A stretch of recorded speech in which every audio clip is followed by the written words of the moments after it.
It's lovely to be back in Budapest. I came here as a tourist about 10 years ago with my youngest son, had a great week here. It's nice to see it being the city thriving in many ways compared to 10 years ago even. And I want to thank Janos Kiros for inviting me to give this talk.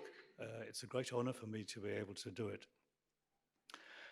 Interestingly, your two keynote speakers have kind of similar CVs. It turns out that we both got higher degrees at University of Edinburgh, and we both were teachers in Africa. I was in Zambia, and Mark was in Nigeria. So we both of us have actually some sense, A, of classrooms and teaching, but also of working in countries which lack resources of various kinds. So I think we both come to our different but related fields with broad experience. So my talk's going to be in five parts, which interleave a little bit. I want to say something about the history of AI in education, because as Laszlo said, there's a huge thing going on now in the media, not just in Hungary, around the world, about generative AI. And suddenly everybody has thought, oh, wouldn't it be a good idea if we tried to use generative AI in education? Oh, yes, let's do it now. As if somehow AI hadn't been used in education for the last 50 years, you know. I'll give you some examples of some contemporary systems to particularize the uses of AI pre-chat GPT. I want to say something about the established effectiveness of learner-centered artificial intelligence in education. There have been plenty of meta-reviews and meta-analyses of comparative studies mostly over the last decade or so, which show the results of how well or how badly AI ed systems do compared to, let's say, human teachers in classrooms. I certainly want to raise some issues of concern. Many of them actually predate just ChatGPT, but that brings its whole new areas of concern. And some of them are about educational technology in general, as opposed to AI in education. I mean, for example, the datafication of the process, the capturing of student data. Who owns the data that the student generates? Not the student, probably not even the school. So there's a whole lot of issues there. And I just want to make one or two pointers towards future directions that kind of interest me. It's very hard to predict the future where AI is involved. Things that technically are moving very quickly. But then again, education moves quite slowly in many ways. You know, that just because the kids are sitting with laptops or tablets, when you look at the room, you see something that you could have seen 150 years ago with, you know, a whiteboard or even a chalkboard still sometimes, a teacher, kids in rows. You know, it's the same in many ways. And the reasons why we have schools haven't changed, just because we've got extra technology. So I'm going to start with the past. I thought actually I'd got this upside down. I put the past low, and I thought maybe we should climb down from the past or climb up. Anyway, who knows? So here's some landmarks of AI in education. And you'll notice the first one I've put there is in 1970, which is before quite a lot of you were born. Okay. And this was a system called Scholar. His paper is called AI in CAI. Computer-assisted instruction was the name of the ed tech of that time. So he built a system called Scholar, which was built using old-fashioned AI, symbolic AI, no big data, no machine learning. It had a representation of knowledge of geography in terms of a semantic network, essentially a concept map. And it could use that concept map to question students about geography. But it could also use that concept map to answer the students' questions about geography, so long as they were questions about geography. It's, it had a little tiny understanding, which was just geography of South America. Okay, so if the student asked, "What's the weather like today?" it couldn't answer that. Everything was typed. There was no speech input and output. So, the interface looks, very, very old-fashioned. But it had a representation which was separate from the rest of the program, so that if you wanted to change that system to teach something else, you could do that. You just needed to build a concept map for that topic. Okay, and it would do just as well teaching geography or history or anything which was relatively fact-based. It would be good at. So that's a long time ago. Okay, and I think it stands as the first explicit claim for doing AI in education. We can't have a talk like this without mentioning the cognitive tutors. They were the first of the intelligent tutoring systems. They're still going strong. They are used all over the USA and outside the USA.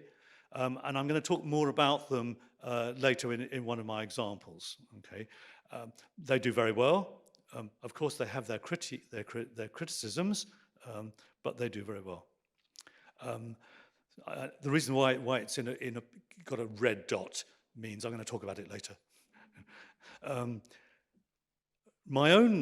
One of my early work with my student Teresa del Soldato was on managing motivation, because I've always been interested in motivation. Having taught in Zambia, where the kids came from villages and had nothing but were eager to be educated, and then taught in rural England, where the kids had everything and hated being at school and just couldn't wait to leave school.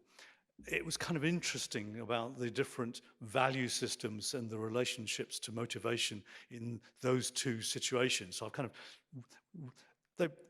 both kinds of kids were naughty, but the Zambians wanted to learn and the English kids just didn't want to learn. I was a maths teacher. It wasn't their favorite subject.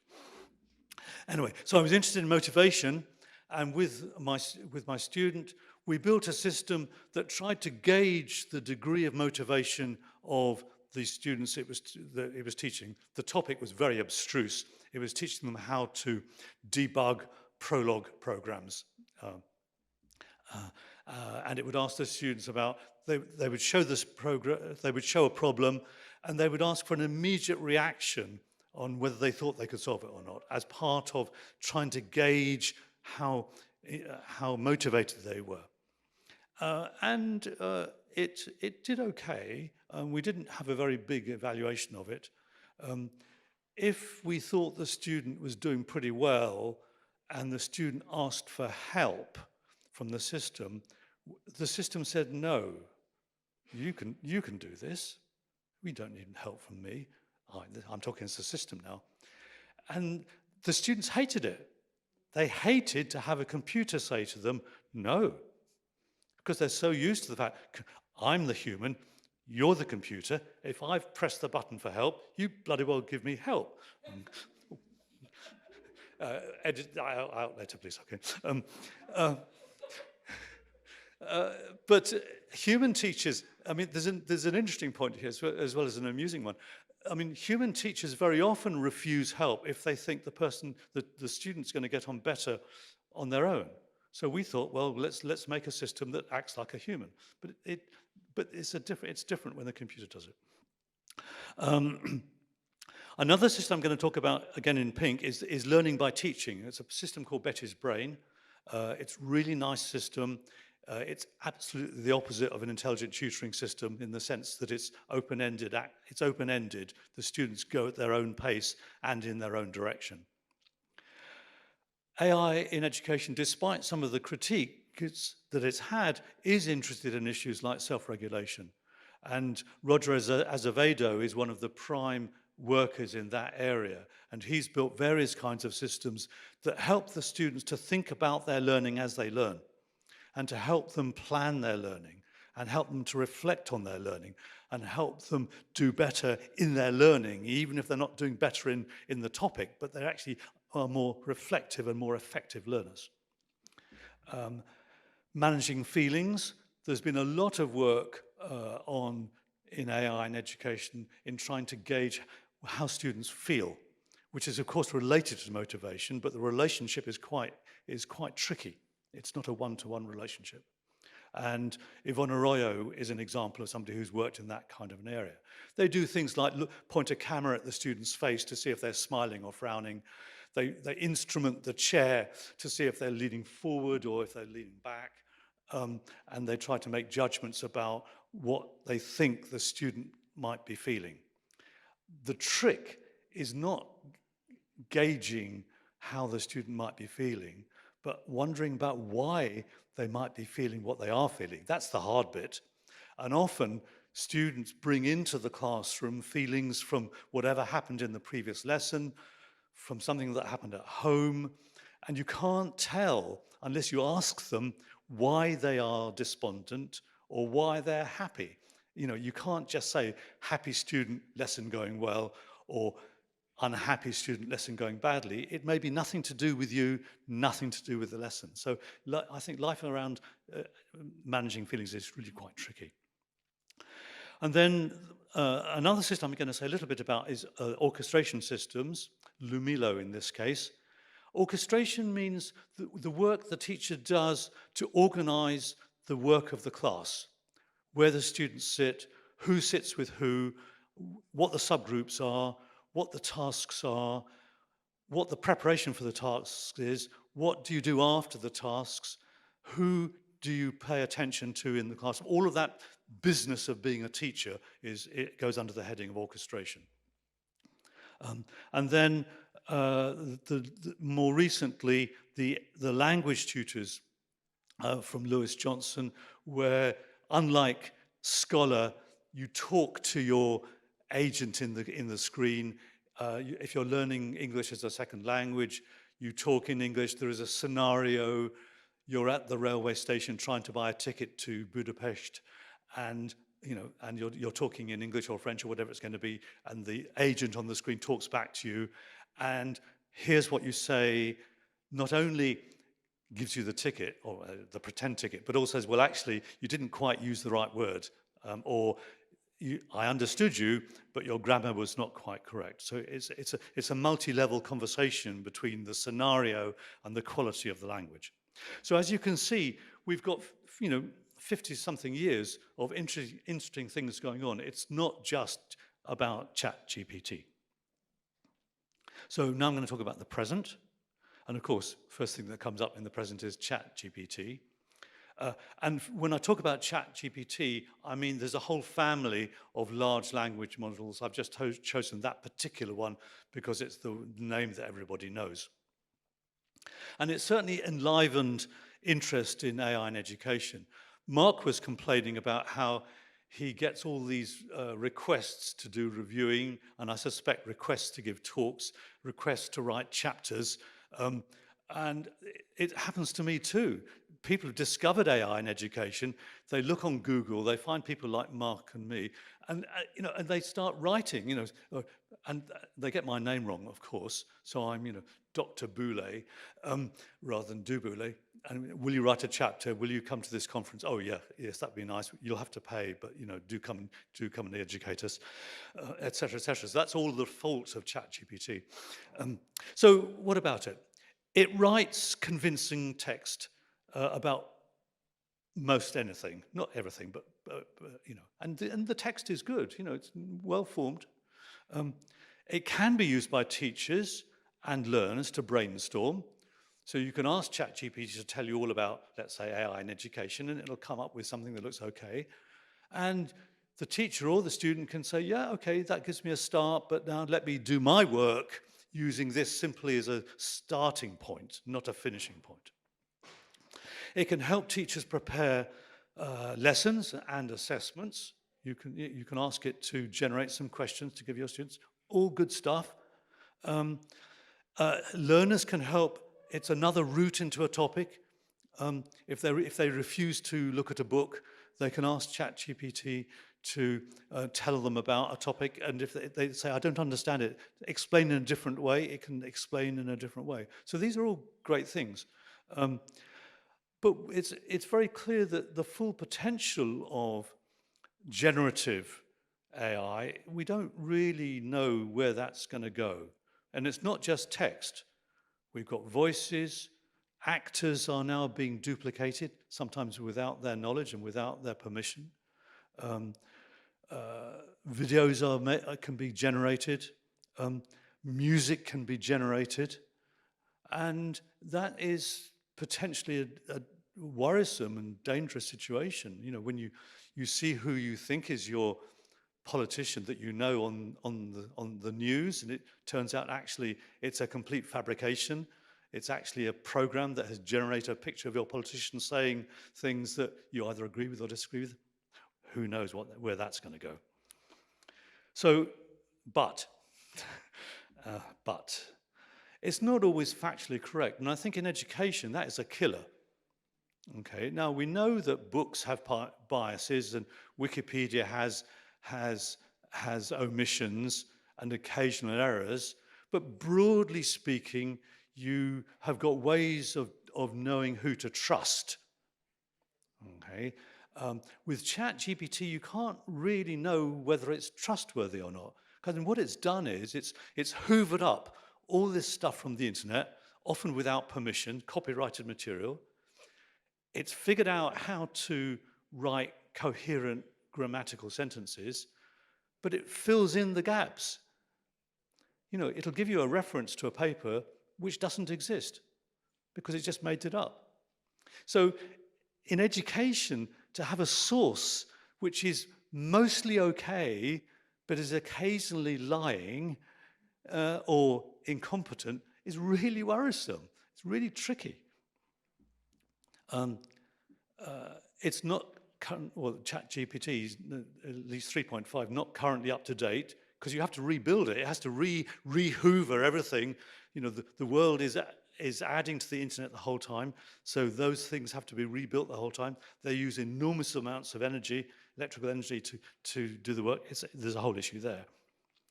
Clearly, it makes cheating for some kinds of assessments easier. But for me, we already have the problem in the UK of students buying essays from people who will write an essay for you. And it's about what people think going to university or school is for. It's about the value system. And the trouble is in the UK, I don't know if it's the same in Hungary, it's become transactional. You go to university or to school to get the certificate, to get the job, not to learn how to learn or to learn stuff. So if there's a better route, an easier route to get the certificate and get the job, why would you bother with learning anything? It kind of, for some people, that doesn't make any sense. It's just extra effort. So to some extent, this is about educating students about what they're there for. But that also means that the school system in the UK reinforces, in a sense, the transactional view of what schools are for.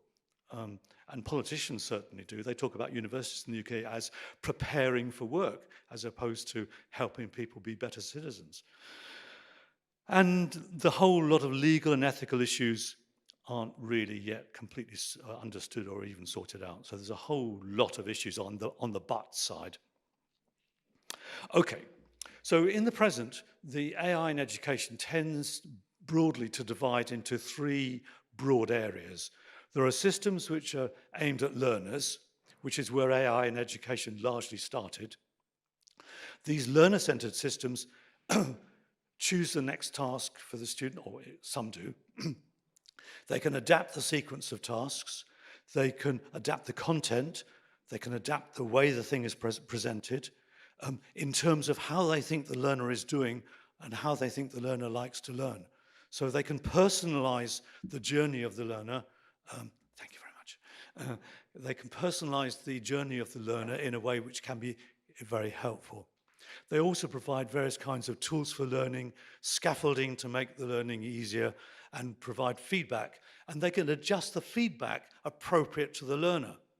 A learner who's doing really well and makes a mistake is different from a learner who's doing really badly and makes a mistake. What you say as a human teacher in each case is different because the student is in a different state.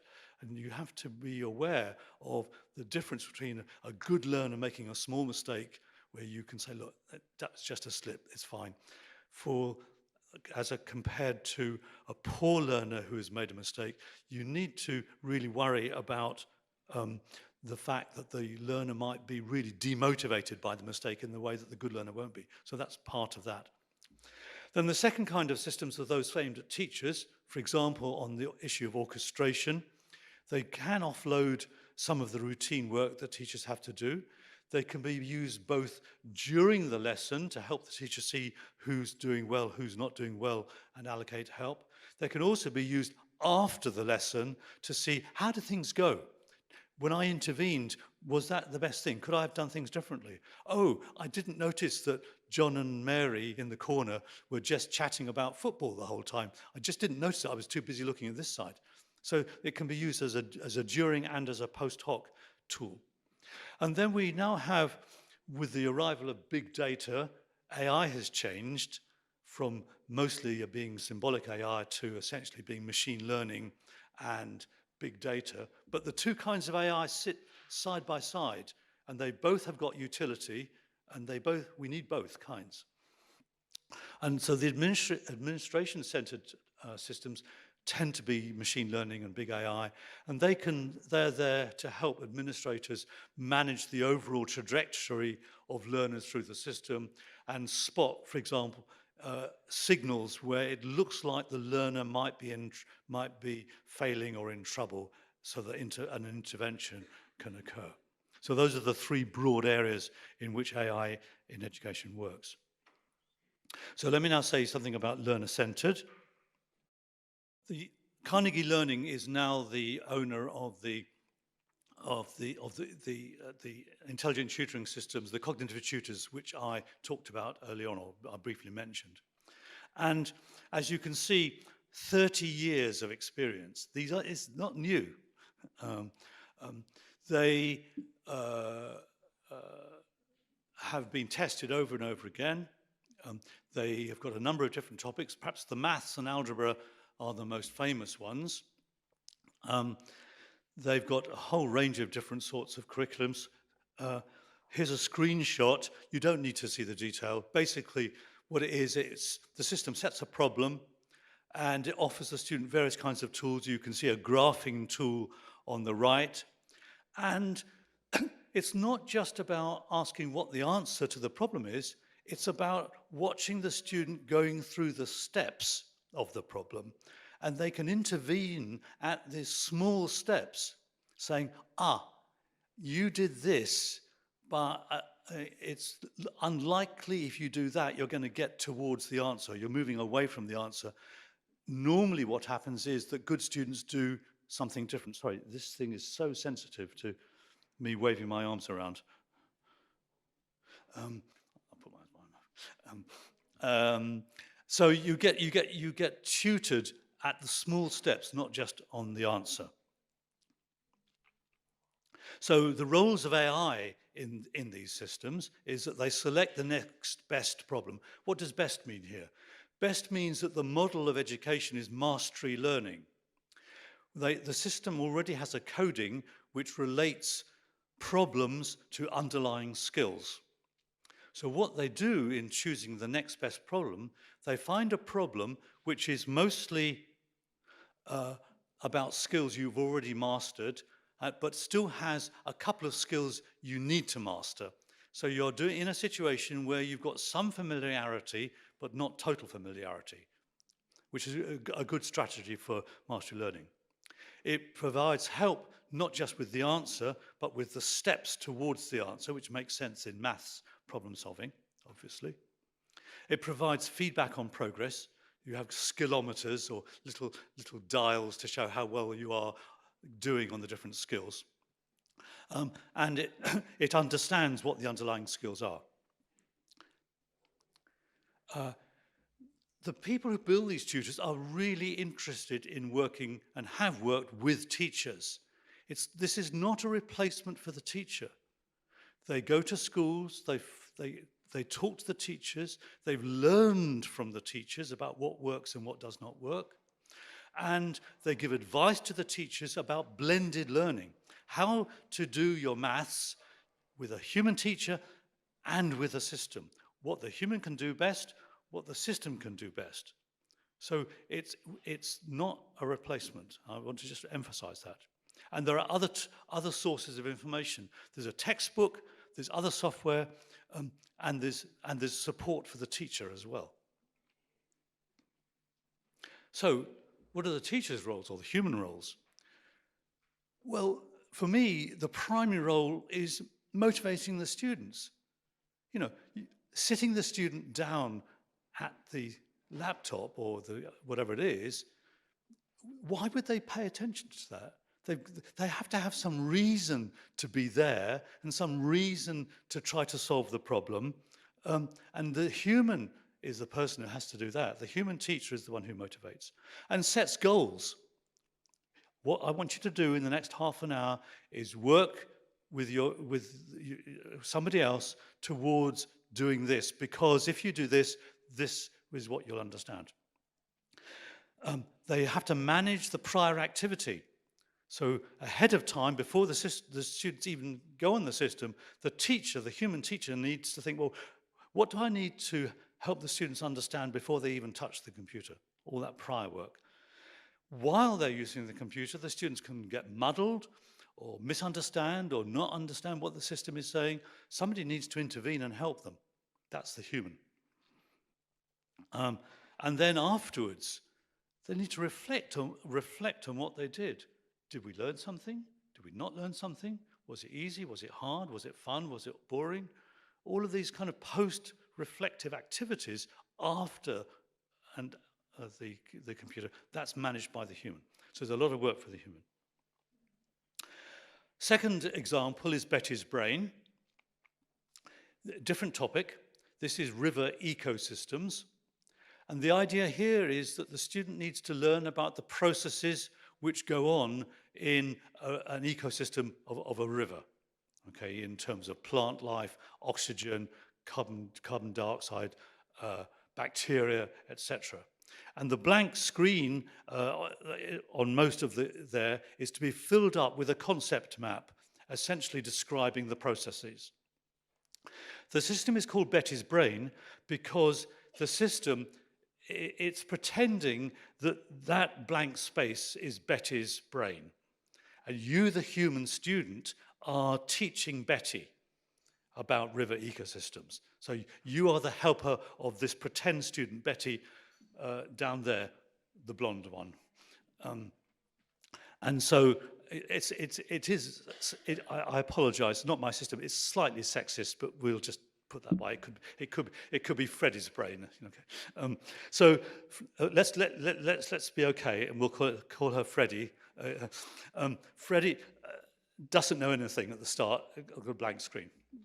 So the human student uses the menu system to start to build a concept map showing processes, let's say the production of bacteria, the decaying of plants, the production of carbon dioxide. And at various stages, the human student, Freddie, can ask for his system to be checked by the teacher.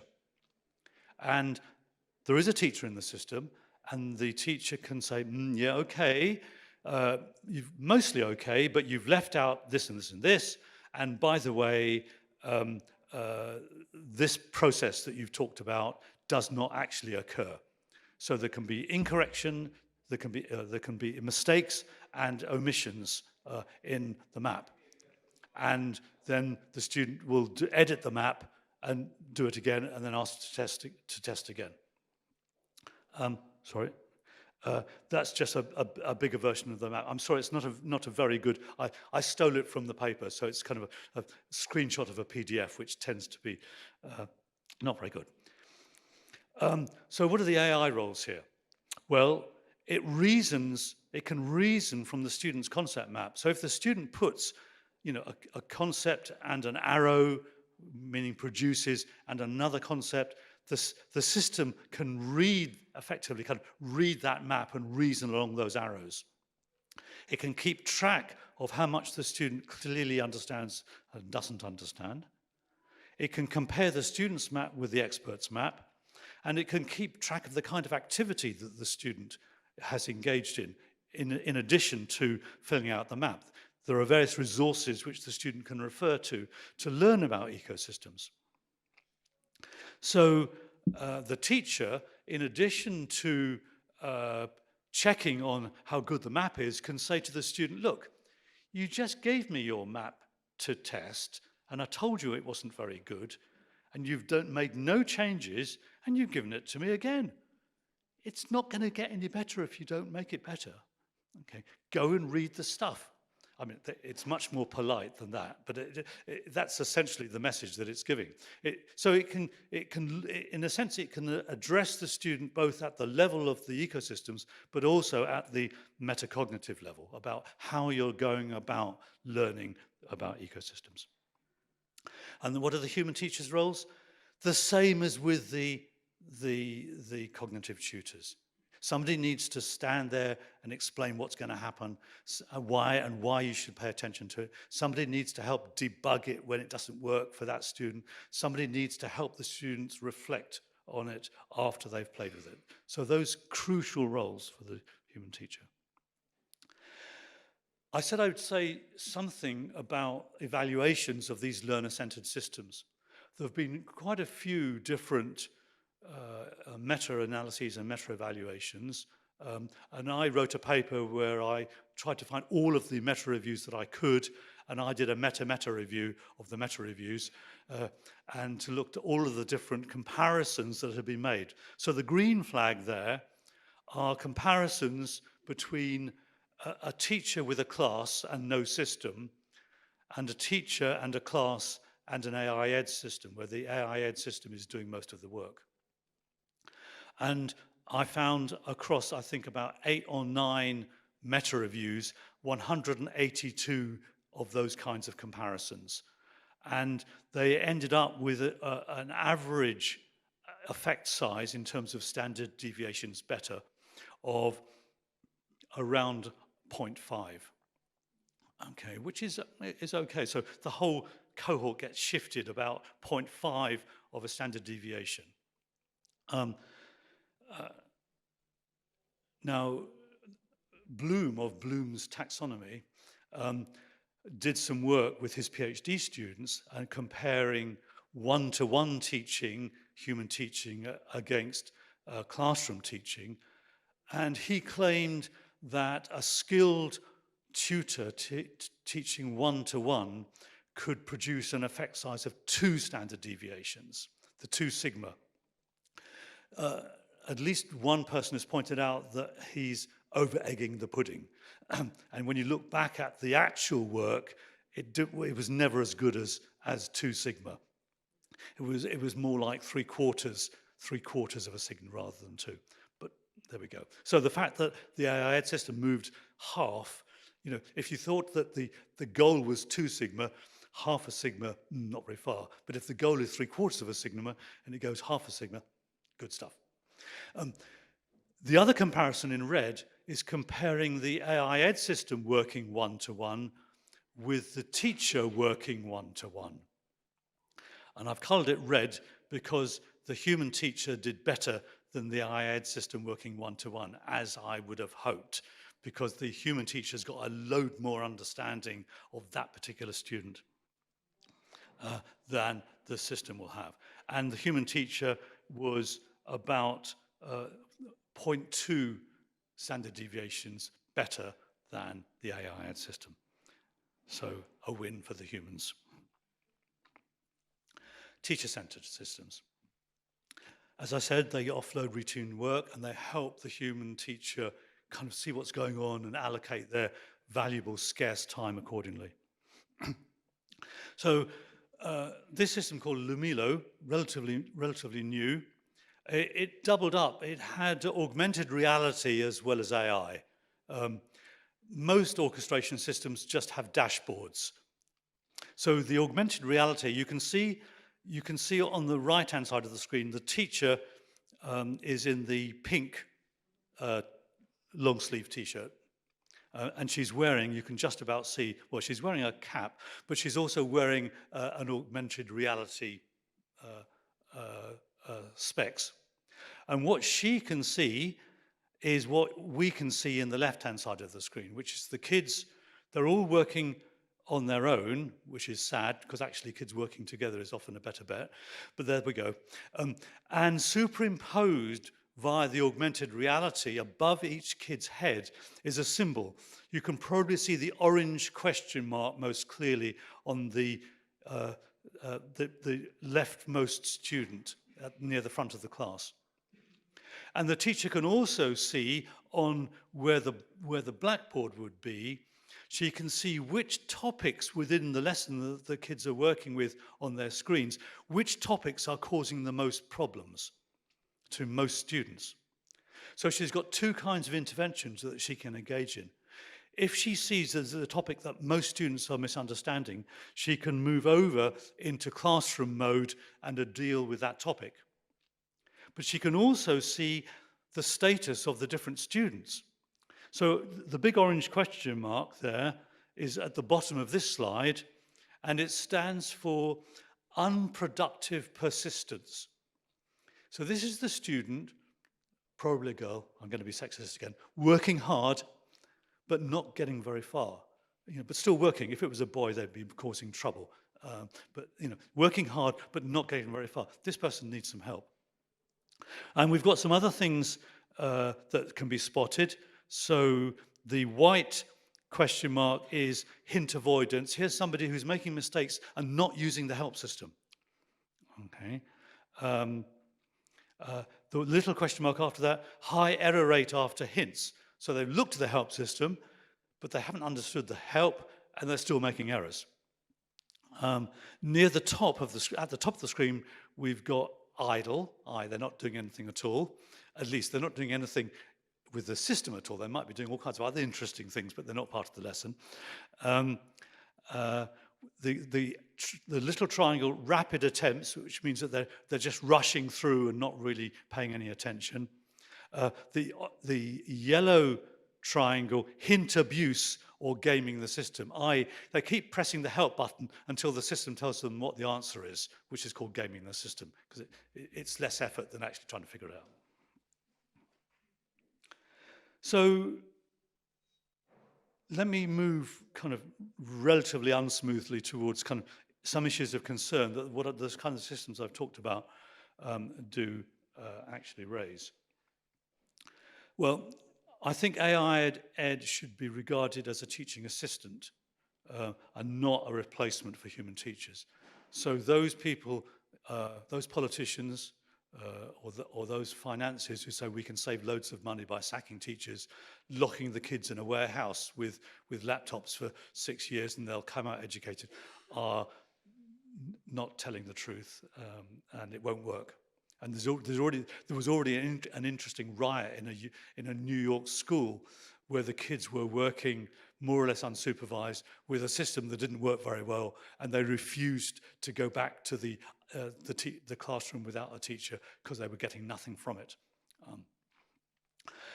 There's a whole issue, as I've already mentioned, about the data that is generated by ed tech systems. Now, AI ed systems also generate data, but maybe a little bit more data than ed tech systems. But ed tech systems, quite ordinary ed tech systems, generate data.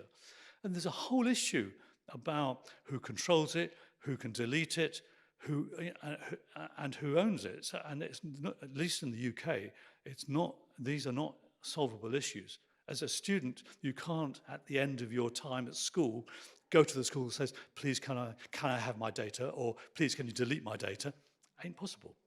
Then there's the issue about bias, which I'll say a bit more about. You don't typically have so much bias in old-fashioned AI. You have the people build old-fashioned AI by hand. So the biases you get in that are the biases of the person who built it. Contemporary AI systems are built by systems harvesting up huge amounts of data. So the biases come either from the data that they have chosen to use or from the way that they harvest it. And then there's the issue of regulation of big tech, and also of the way that big tech wants to move into education. You know, you can imagine Google, you know, thinking, new customers, and creating a whole curriculum, and turning pupils into potential customers. Even if they don't show them adverts, they will be harvesting their data for when they're grown up. And then there's the whole issue, which I've already mentioned, about generative AI misuse by bad actors. And that's a really open issue. And of course, I've mentioned ChatGPT, so I don't need to go over the but side of ChatGPT already. So let's just briefly look at some of the consequences of bias, looking at the three different kinds of system. For a learner-centered system, I think bias can lead to non-optimal teaching. Either the selection of the next problem, or the kind of feedback, or the scaffolding can be non-optimal. But we know that most lessons for most students are non-optimal. It's normal. You know, that no human teacher can be good for every kid in every circumstance. And humans, including even children, are actually very good at learning, and they can kind of cope with a certain amount of non-optimal teaching. So for me, it's a harm, but not a big harm. The teacher-centered systems, if the system is making mistakes about, you remember with the question marks and the triangles, if the system is misjudging the state of the student, we can see both false positives and false negatives. So you can imagine the teacher being advised that this student needs help when they don't need help. So the teacher goes over and helps the student who doesn't need help. Well, it's a small harm. The student will think, oh, why did the teacher come and help me? And they'll start to doubt themselves a little bit because they didn't ask for help, but the teacher came and offered help. So there's a little harm done there in their self-confidence. But for the student that did need help, but the system said, don't worry about Mary, she is doing really well, but she's actually floundering, really in trouble, then that's a big harm. Mary needed help and didn't get it. So that's a bigger harm, I think, than the slightly non-optimal teaching, because they've lost access to the teacher, or they've got access that they didn't need. And then administration-centered systems, then these are systems which are sometimes used to admit students to a course or admit students to an institution, or are checking whether the student is in danger of failing or not. If the AI has been mistrained and the administrator believes the AI, whatever, because it's AI, oh, computer say yes, computer say no, yes sir, no sir, there can be big dangers. A student can be refused entry to a course that they're actually perfectly suited for. Or a student can be, who is in danger of failing and the system says they're doing fine, they doesn't get the help. But also a student who is not in danger of failing and suddenly the welfare officer is at their door saying, are you taking drugs? You know, are you okay? You know, they're going to worry because they've been offered help which they didn't think they needed. So when it comes to the amount of harm, I have kind of darker black at the bottom of the arrow is more harm from bias, least harm for learner-centered systems, greatest harm for the administration-centered systems. So just a bit about the future, and then I will stop. We did start slightly later, didn't we? Yeah. Okay, so I think my central point is that human teachers are still central to the enterprise of education. And I say that as an ex-teacher. I know I escaped to university for the safer, more congenial life, but I remember the days of being a school teacher and there at the chalk face. The sea of uncomprehending, aggressive, hormonal boys in front of me. It's nice to have an audience like this. So what do teachers do? They orchestrate, they manage the overall business of education. And these systems don't do that. They are a little bit of the educational process, but they aren't the managers of it. They motivate, they make sure that the students understand what the value of expending effort is going to be for them, and try to make it as interesting as possible for those students. Okay? They will know the students. They will know what makes for interesting for those students. Okay? And they do elucidation. Even the best systems can be confusing. I mean, we've all suffered from trying to work different apps on our phone and not really understand why, when you press this button, this happens or doesn't happen. You need somebody to explain, actually, that's not the button you need, it's over there. So the human teacher does a lot of elucidation with the systems. Somebody's got to go and call the technician, assuming there is a technician, which is often a big assumption, if the system isn't working. You know, the system can't, as it were, call up the technician itself. It's not like these fridges that phone up Amazon and when they're empty and say, please bring me food. AI ed systems don't call up anybody. So I think they're perfectly effective as a teacher's assistant, but the teacher is there as the primary agent in the system. So what do I see in terms of the future? Well, I certainly see increasing use of spoken input and output.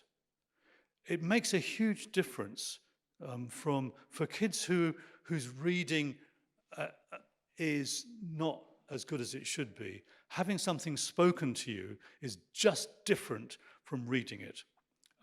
And having a spoken explanation of a paragraph that you could read but not quite understand is crucial. And now we do have systems. The quality of language understanding and production has, irrespective of ChatGPT now, is just fantastic. I mean, there are the systems for online conferences where in real time, the system generates what the speaker is saying in whatever language you want. I'm just, I'm flabbergasted. And they do a pretty good job, 90% or more correct.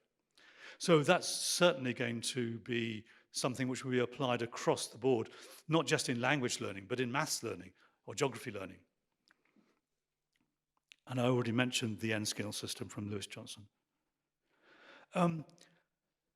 Sorry, a complicated slide. This is from a contemporary system produced by Collins Publishers. And I chose it because they are very interested in not just the students learning whatever the topic is, but in helping with their metacognition, which for me is a really interesting area.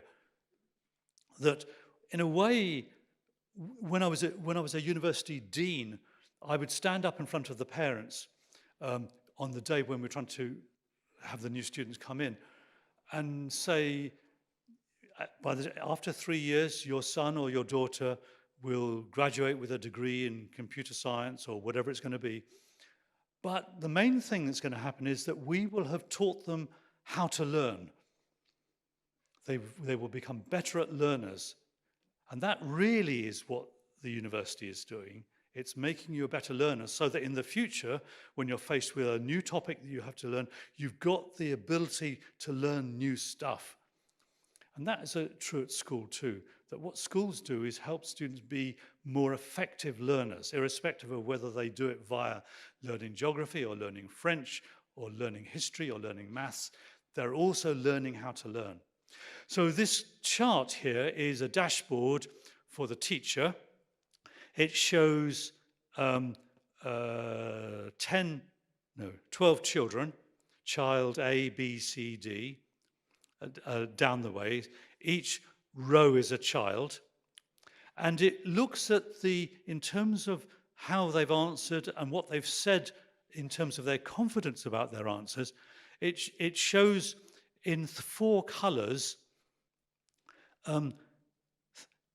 where the student has been unconscious of an error, where the student has been unconsciously correct. They got the right answer, but they didn't realize that they had the right answer. Where they've been conscious of their error, and where they've been conscious of their correctness. So you can see child A has got a lot of red, which is unconscious error. This child is making a lot of mistakes and doesn't realize. And if we look down to child J, this child is super good because they are getting everything correct and they realize they're getting everything correct. And the ones in the middle are in the middle. But this is, I mean, of course, the teacher also gets indications of how well people are doing. But I thought this was a really interesting, I just got this off the internet last week. Okay, so this is a system in use now. And the focus on learner metacognition, I think, is a really interesting one, because one of the criticisms that you'll read about AI in education is that it doesn't care about this, about metacognition, that it doesn't allow students to go in their own direction. Betty's brain certainly does that. That it's always, in some sense, it puts the kids into a straitjacket about how they learn. The cognitive tutors, to some extent, that's a reasonable criticism, but they are driving the students towards mastery learning. So a lot of the criticism is actually just misplaced, written by people who don't actually know very much about AI in education. They have worries about AI, which they project onto education. And just to finish the talk, I thought I would check out generative AI for my talk. And I asked a system called Dream Studio to give me a picture of the future of AI in education, as that was one of the topics of my talk. So this is what was produced by generative AI. So we have on the left a creature with many eyes. We have, I suppose, some human students who are a bit deformed. Maybe this is, maybe it's being terribly PC, I don't know. And on the right, we have a headless robot in what looks like a library with wires connecting the robot to the books. And I thought, yeah, this looks like when I was a secondary school teacher, these are the kind of pictures that kind of 15-year-old boys would draw when they ought to be doing maths. And I thought, I'm not going to listen to Dream Studio. So that was an interesting lesson for me about how generative AI works for me at present, which is not very well. And let me just finish off now. I'm going to have a completely shameless plug for my book, or my edited bookmark. As you said, they're not valued, but I'd still put, it's thick, lots of pages. Alas, not open access, Laszlo. If you can get it open access, I'll be really pleased. But I had two reasons for mentioning it. One was because I wanted to advertise it. So it came out in 2023. It's a handbook of AI in education pre-ChatGPT. Okay, it was really annoying that the book, I'd been working on it since pre-COVID.